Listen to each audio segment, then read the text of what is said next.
afternoon, I'm Dennis Ward, filling in for Melissa Ridgen. Today we're putting the Metis Nation in focus. Over the past month, there's been a volley of shots fired back and forth between the Metis National Council and the presidents of the Metis Nation of Ontario, Metis Nation of Alberta, and Metis Nation of Saskatchewan. MNA, MNS, and MNO all gathered in Edmonton earlier this year for a tri-council meeting where they passed a resolution calling for more accountability and transparency from the Metis National Council. The Metis National Council responded shortly after by announcing the suspension of the Metis Nation of Ontario, who are already on probation from the MNC. In the background of all of this is the upcoming election of a new president to head up the Metis National Council. After a long time, President Clem Chartier announced he would not be standing for re-election. There's a lot going on, and we'll try to give you a better understanding of it all. As well, later in the show, we'll put Indigenous overrepresentation in Canada's correctional system in focus. Of course, we want you to join in on our conversation. Our phone lines are open. Call us toll-free at 1-877-647-2786. You can also tweet us at APTN InFocus or email infocus@aptn.ca. Before I introduce you to our guests, as we mentioned, the Metis Nation of Ontario has been suspended until further notice by the Metis National Council, a move that comes after the National Council put the provincial organization on a one-year probation back in November 2018. The issue was over granting Métis citizenship to people with roots in parts of Ontario that the MNC says is not part of the Métis homeland. Here's Daryl Stranger with more. We're about to potentially damage and hurt ourselves as a people if we allow that Ontario can break the rules of who belongs to the nation. Those words from Metis National Council Vice President David Chartrand after the MNC suspended the Metis Nation of Ontario this week for not following guidelines set at the General Assembly in November of 2018. The suspension comes on the heels of the Metis Nations of Alberta, Ontario, and Saskatchewan signing a document criticizing Metis National Council for a lack of transparency and accountability. MNO President Margaret Froh issued a statement with the document saying, quote, "Since our three Métis governments signed historic self-government agreements this past summer, we have been looking for ways to collaborate, to take the gains we have made and really roll up our sleeves and move forward on self-determination and self-government on behalf of all Métis citizens. This was a historic opportunity to create a shared vision and to finally see the dream of Métis self-government realized." Chartrand disagrees and believes the Tri-Council is trying to avoid the true matter at hand. They made a decision to create this new Tri-Council and try to disguise it as self-government, but it's not self-government. They try to disguise it. They've also made it very clear they created this situation for themselves.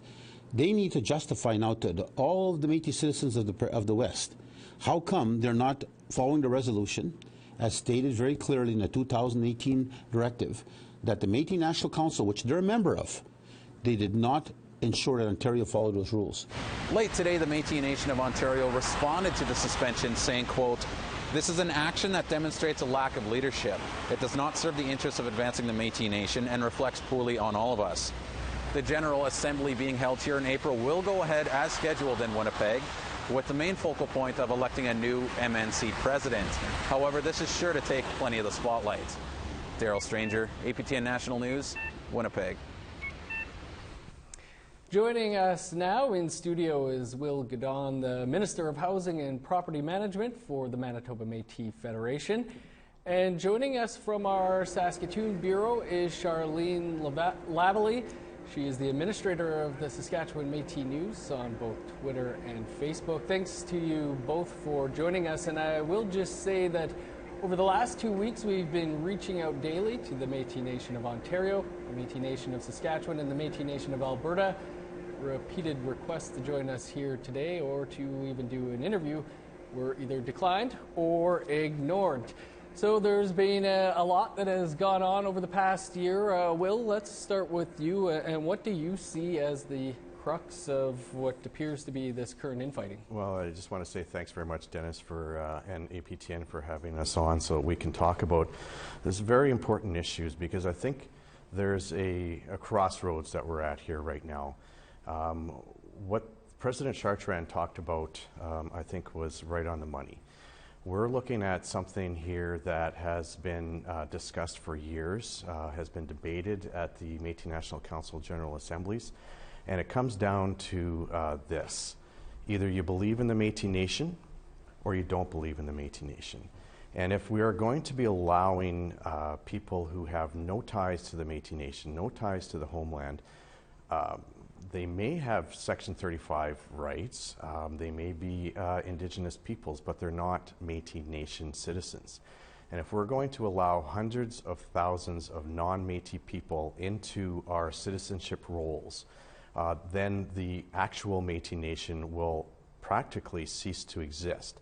So that's where the issue comes down to, I think, full stop. And I think the three presidents, in particular, I will select out both the presidents of Saskatchewan and Alberta, who have, by their actions, with a bit of a smokescreen and talking about accountability and transparency, when they have actually done very little to work towards moving forward with the Metis Nation. What they are actually doing is allowing the Metis Nation of Ontario to dilute the Metis Nation. And again, I go back to the fundamental thing, is there's two choices here, and there's two sides, and there's absolutely two sides. And if you pick one side or the other, you're going to have to defend yourself. You believe in the Metis Nation or you don't. And if the presidents of Saskatchewan and Alberta don't believe in the Metis Nation, they're going to have to defend themselves. And it's actually very disappointing that nobody from either one of those Métis governments is available to come and talk to this absolutely critically important topic that we're talking about here today. So Charlene, we do thank you for taking some time to join us today. And what are your thoughts on what's been unfolding over the past month, the past year? Well, I think it goes much further than the issue of supposed citizenship in Ontario. I think it has a lot more to do with what the three presidents are saying, and that it's accountability and transparency. The MNC is in its second forensic audit within 10 years. That's a bit concerning. The first audit showed them to be, they had over $2 million in disallowable expenses. You know, and then this has been going on for 30 years. This is nothing new. And as if anybody's having smoke and mirrors, it's the MMF trying to say that, you know, trying to make the citizenship of Ontario the issue, when that's just a very small part of it. Will, did you want to pick up on that? That was something, a resolution was passed by that Tri-Council meeting calling for more transparency, more accountability. And that's kind of a little bit funny when you think about it, when you talk about transparency, when the presidents of Saskatchewan, in particular the president of Alberta, hasn't been willing to do very much at all with respect to moving forward. If you look at, you know, one of the things that I saw in a press in a news piece not too long ago, with the president of Saskatchewan was talking about how MNC has done very little for the provincial Métis organizations, and I was confused. I was confused when there's $2.4 billion that's been set aside for the Métis Nation in discussions and in agreements with this federal government. That has never been done before, and I'm not sure if $2.4 billion is not enough for the presidents of Saskatchewan and Alberta, but for Manitoba, it gives someone like me the ability to be able to build houses for Métis citizens. It gives our students the ability to go to school. It's something that we have never ever seen before. So to talk about accountability and transparency when they will not step up to the plate and haven't for the last few years, it just boggles the mind. Like, if they were so concerned about transparency and accountability, maybe they should have been involved before.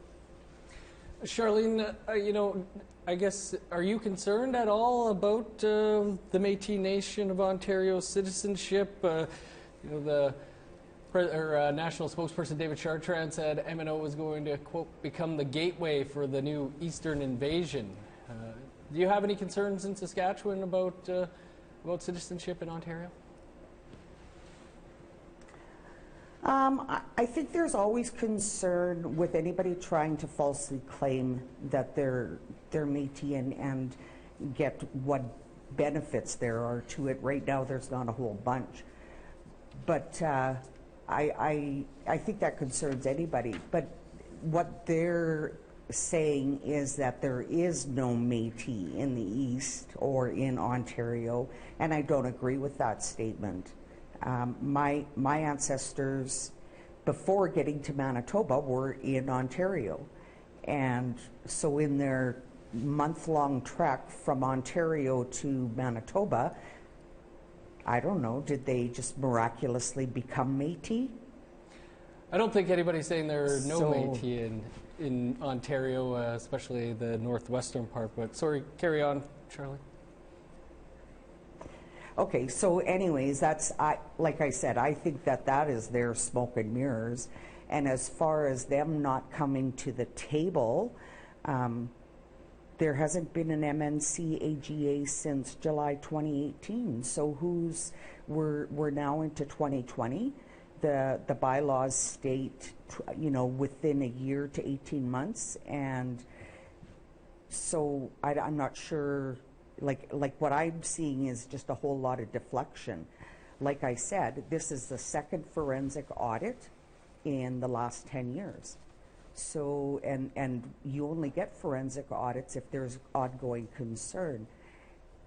So the RCMP were advised by a federal department that they would not proceed with charges. Why is a federal department getting involved in telling the police that they're not going to do anything when it wasn't the federal department that initiated the case? It was the 3 former employees, and if anybody knows what's going on there, it would be the former employees. So why are the federal department getting involved and telling the RCMP that they're not going to proceed? It's not up to them. They're not the official complainants of the case. Will, did you want to pick up on that at all? No, I just want to get back to the crux of the matter, and I think that I have no problem calling out all 3 presidents. Do you believe in the Métis Nation, or do you not? And I would ask them. It's too bad that they're not here, and I don't know what reason in the world they would have to not be here. It makes no sense to me whatsoever. We do have a caller on the line, but first I'm just going to read and mention again that we did invite the presidents, especially the president of the Metis Nation of Ontario, Margaret Froh, was invited to join us. However, we did get an email statement on her behalf, and it reads, the Metis Nation of Ontario, Metis Nation of Alberta, and Metis Nation of Saskatchewan are working together to advance reconciliation, self-governance, and community well-being on behalf of Métis citizens. We are united in our commitment to move forward together with self-government and rights-related discussions and negotiations with Canada to implement the Métis government recognition and self-government agreements. MNO, MNA, and MNS are collectively calling for greater accountability and reform of the Metis National Council to address critical financial and governance issues within the MNC. MNC's aggressive and vilifying response to these calls further demonstrates an unwillingness to move forward in a positive direction for our citizens and our governments. And I understand we do have a caller, David, on the line. David? Yeah, hello. I just want to make a comment, about people are forgetting how this has all come about. This is about people self-identifying with the Métis Nation and, them handing out identities saying that they are part of the Métis Nation when they're not part of the Métis Nation. And we have a word for those people. It's Fati.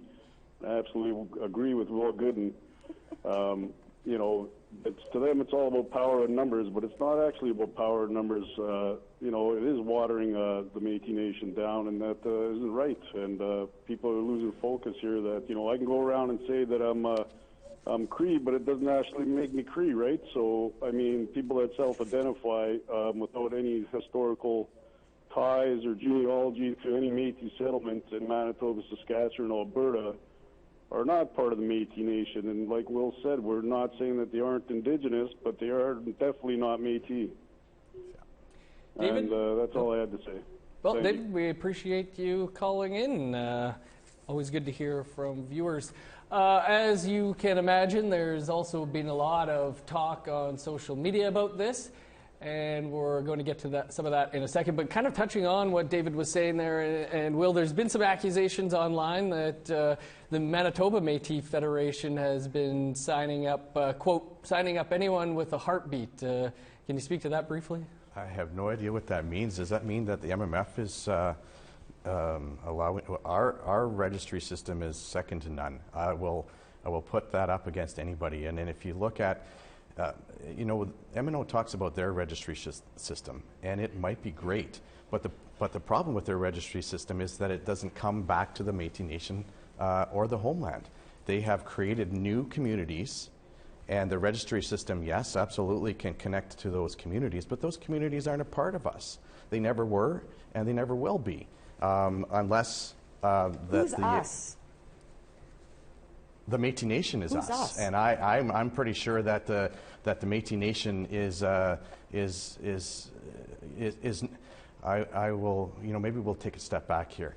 I will say unequivocally that having Indigenous ancestry does not make you Métis. Having Métis ancestry makes you Métis. There's no doubt in my mind about that, and I will put my name and my reputation on that without a fraction of a doubt. Charlene, did you want to comment But that's quickly? not the issue here. That is That's 100% not even the issue. here. The issue is that there are hundreds of thousands of people who are not Métis, who are going to be allowed into the Métis Nation through the Métis Nation of Ontario, and there is no doubt that it was the right thing to do to suspend the Métis Nation of Ontario. Well, let's let Charlene get a word in here. Go ahead, Charlene. Okay, that is only one portion of what is going on. From my understanding is the MNO has had an independent third party come in and review their whole registry, and they have dealt with the people who did not meet the criteria. And when we're speaking about the registry criteria, our national president admitted he does not even fit the criteria. So how is he the national representative? Can I mention that? Sure, quick. We do have to go to real quickly on that. Has been verified completely by an independent third party. I don't know, and from my understanding is that the MMF feels that they should have access to that registry. And I don't think that anybody should have access to that registry except for the citizenship in each province. And I want to get to that if we have to go to a break. Sure. But real quickly, it's not the MMF that's asking for access to MNO's registry. It's the Metis National Council through a resolution that was passed by the General Assembly. The General Assembly, I believe, does have the authority to make sure things are done properly at within the governing members. And if one governing member is going off on a tangent that's going way out to God knows where, then I believe that the Metis National Council General Assembly has the responsibility to make sure that the integrity, and that's a word that I think we need to absolutely be aware of, is that this is about the integrity of the Métis Nation, full stop. And again, I'll go back to this, you believe in the Métis Nation or you don't, full stop. And so we'll have to pass on social media for a moment here, as we do have to step aside for a quick break, and then we're going to continue the conversation here on the Métis Nation. And don't forget, a little later in the show, we will be discussing the over-representation of Indigenous people in Canada's jails. Stick around.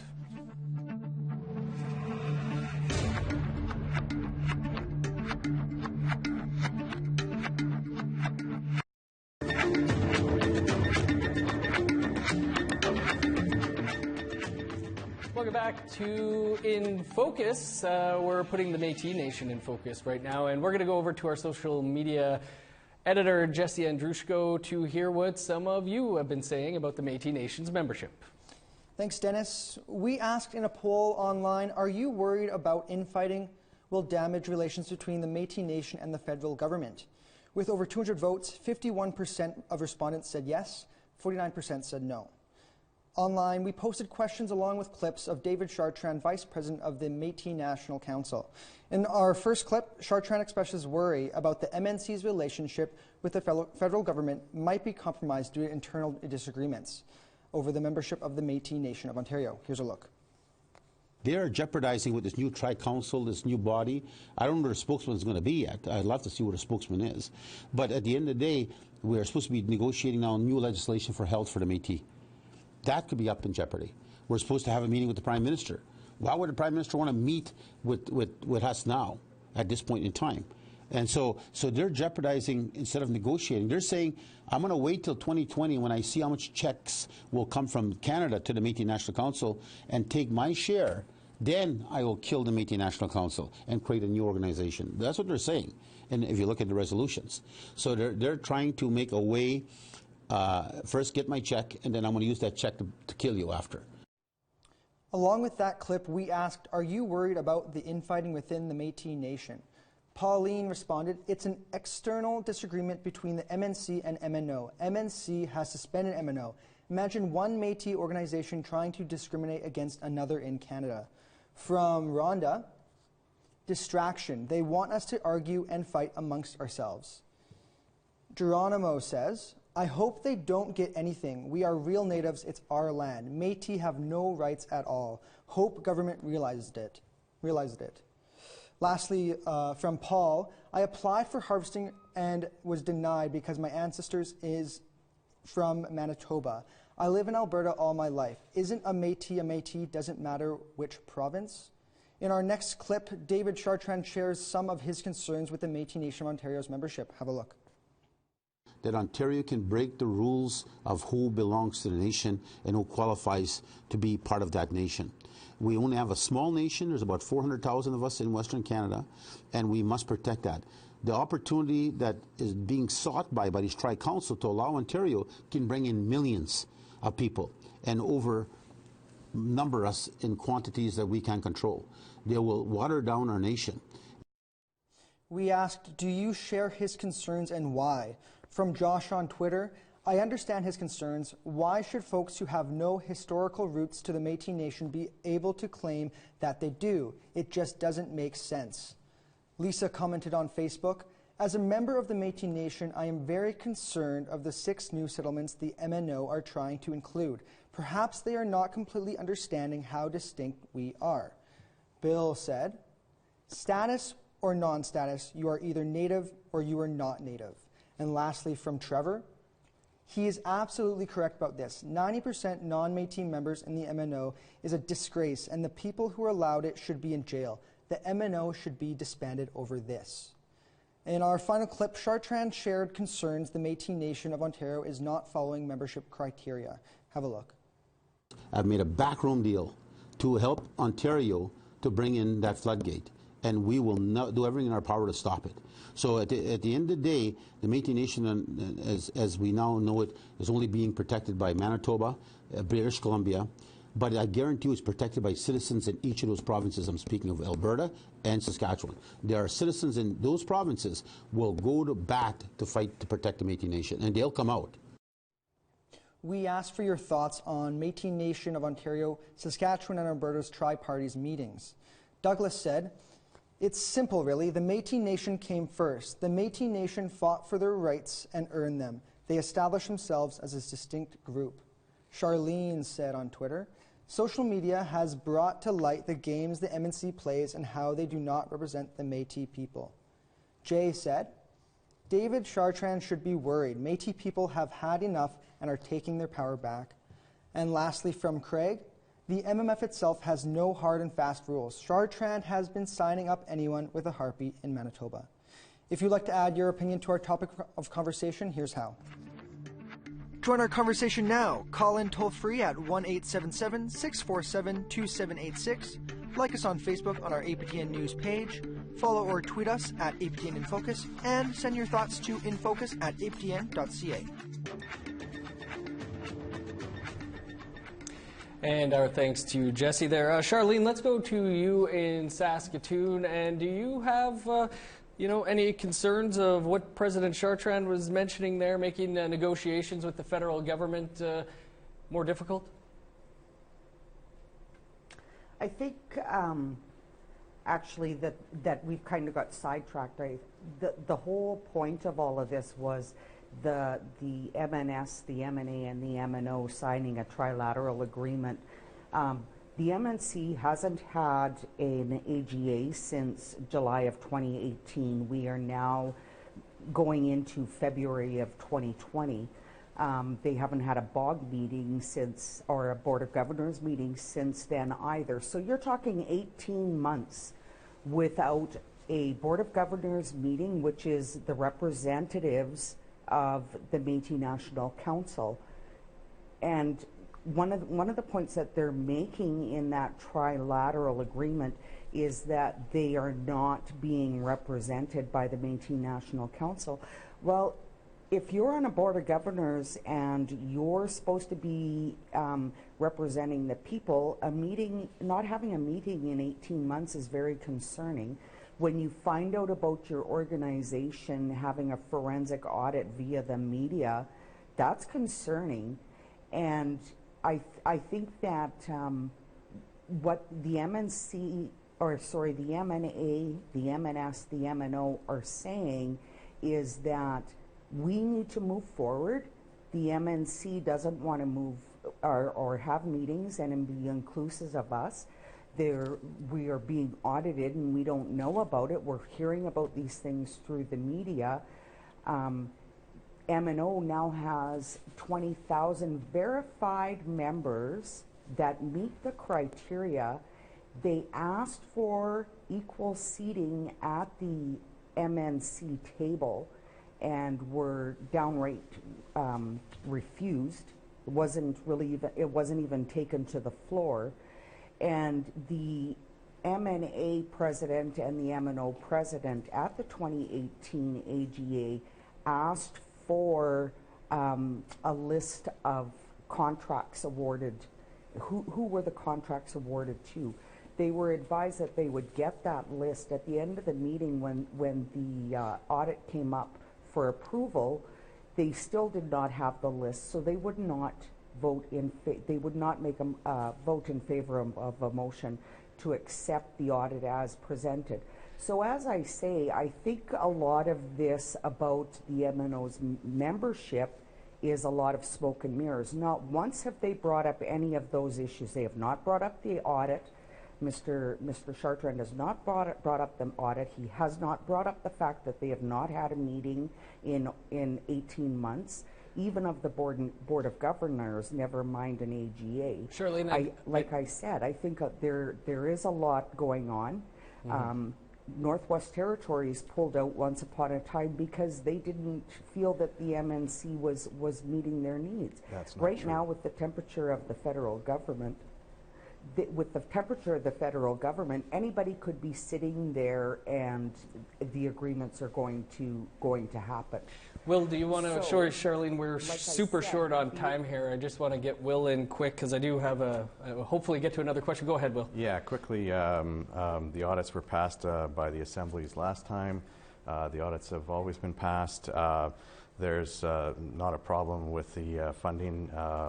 The people who are looking at it have found nothing, and they found nothing last time. But that again is besides the point here. The actual real point of the situation here is that there's a huge problem with Métis Nation citizenship, and I know we're going to be having a conference coming up in Saskatoon in early March, and I believe that Métis Nation identity, the idea of citizenship, and the homeland will be discussed, and I believe that the MNC has invited everybody except Ontario, which has been suspended.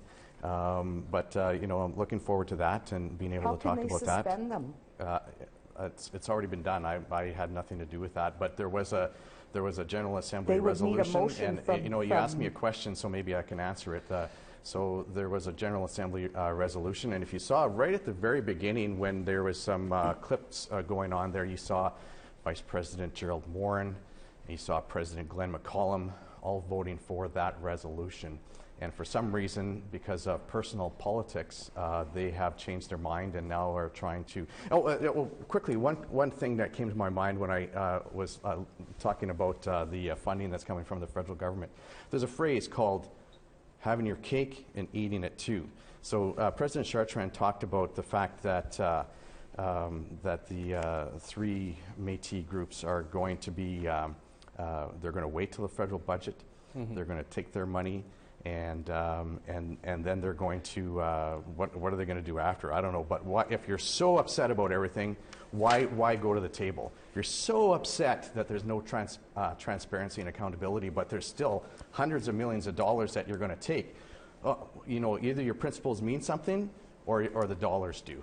I'm going to get in trouble for this because I'm told we had to go to break some time ago. But Charlene, super quick, what does this mean to the average Métis citizen, all this infighting? What do you think it means to them? I mean, is this embarrassing, or all this? And sorry, you have to be quick with the answer. Yeah, well, I think they try to make it embarrassing, and they try to make it like, oh, don't stand up and say anything because we're going to get punished and we won't get it. We won't get anything. And this has been something that's been going on for 30 years. And the thing is, either Mr. Chartier and Mr. Chartrand work for unity and work for everything they're supposed to be standing for, or they just try and keep it the Clem and David show. Charlene, we have to leave it there. Will, thanks to you both for joining us. A lot to keep an eye on over the next few months. Time for a quick break, and then we'll be back and we'll be discussing the alarming number of Indigenous people incarcerated in Canada. Stay with us.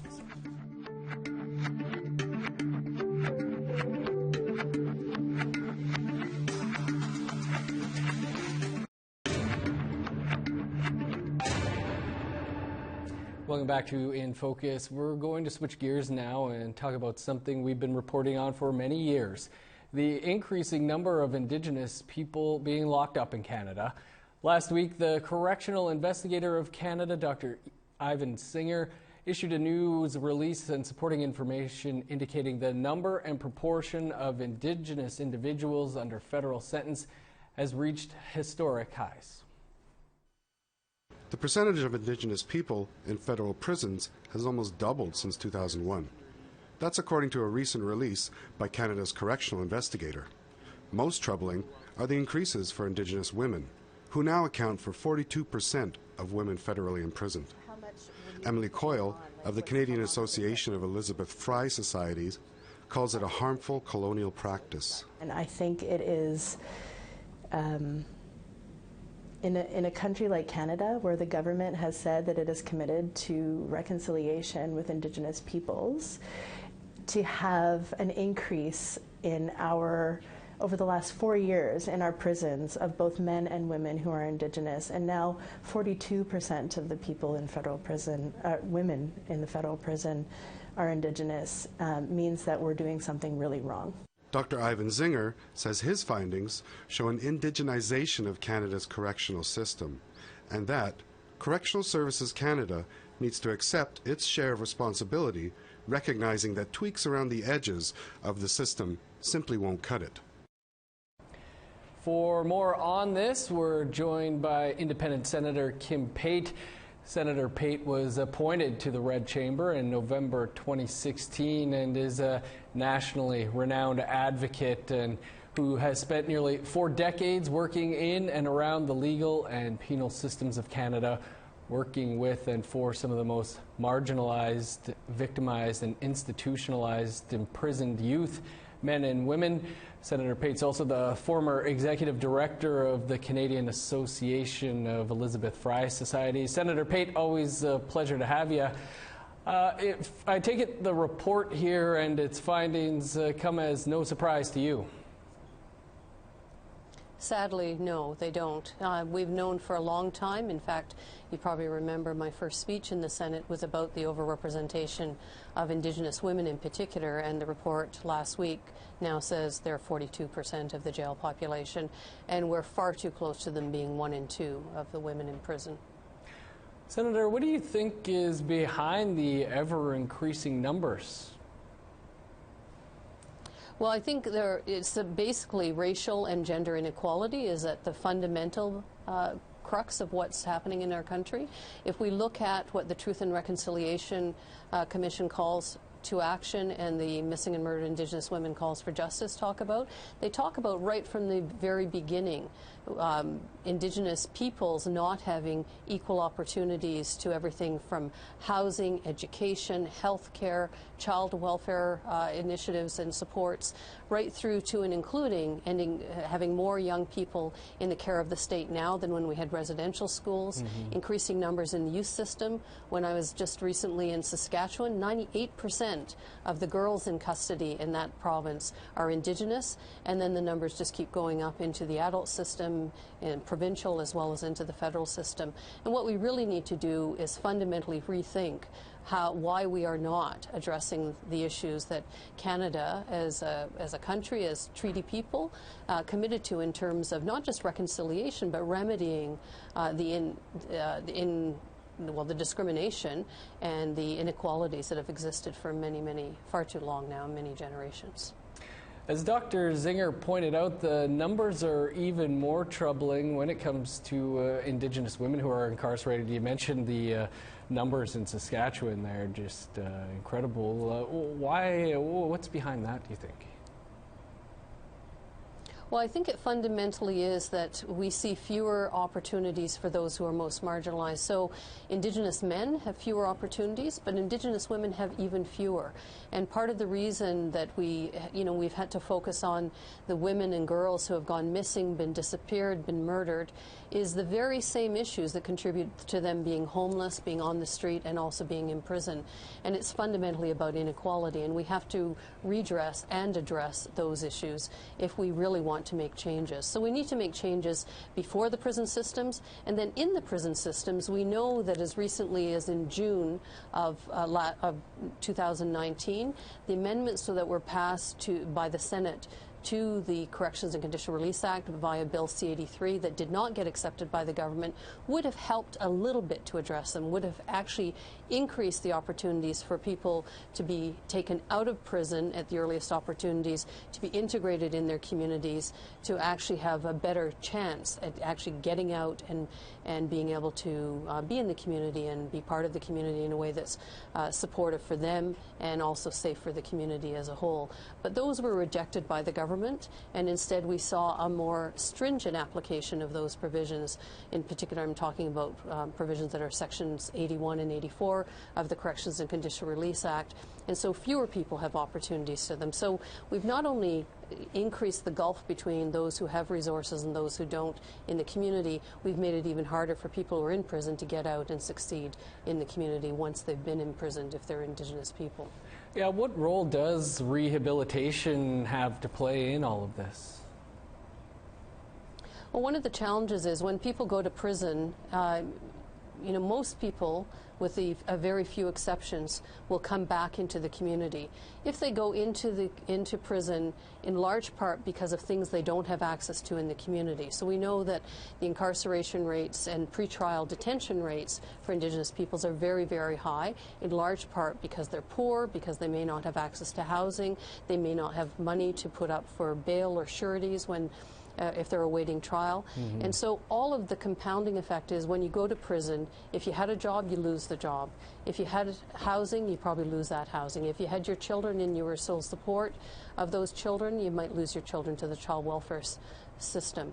Then when you come out, it's up to you to try and reintegrate into the community with all of that being taken away and to start again. So not a big surprise that all of those steps actually contribute to two things. One, people having less access to those opportunities, and secondly, being more likely to end up back in the system again.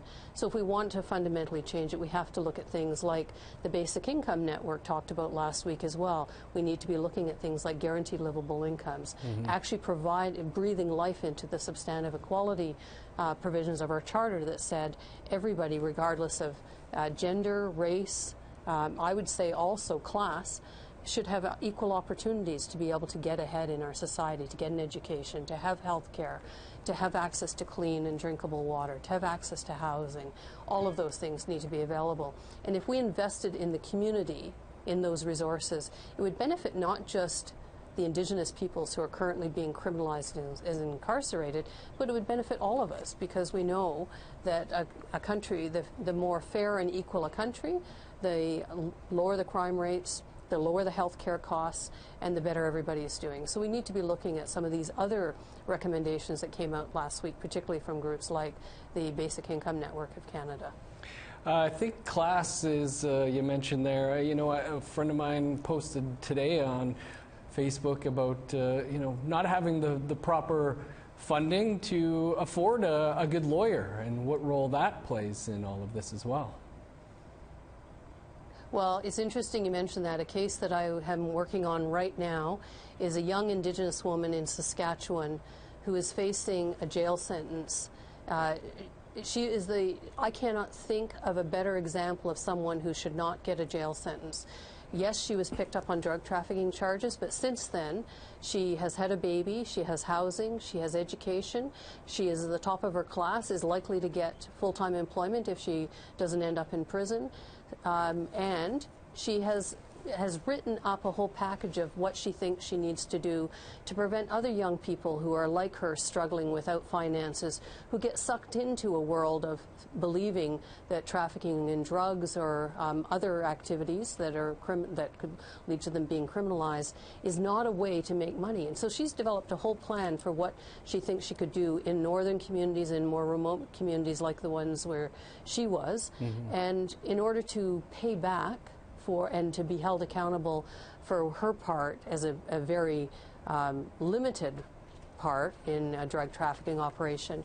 But the Crown is actually insisting on going for jail time for her, because it's, for the purpose of general deterrence, even though all the research that is coming out from all kinds of sectors, including the Federal Department of Justice itself, shows that one, general deterrence was not even supposed to be used for young people. This young woman is now an adult, but this happened as she was just transitioning into adulthood, so it shouldn't even be a factor.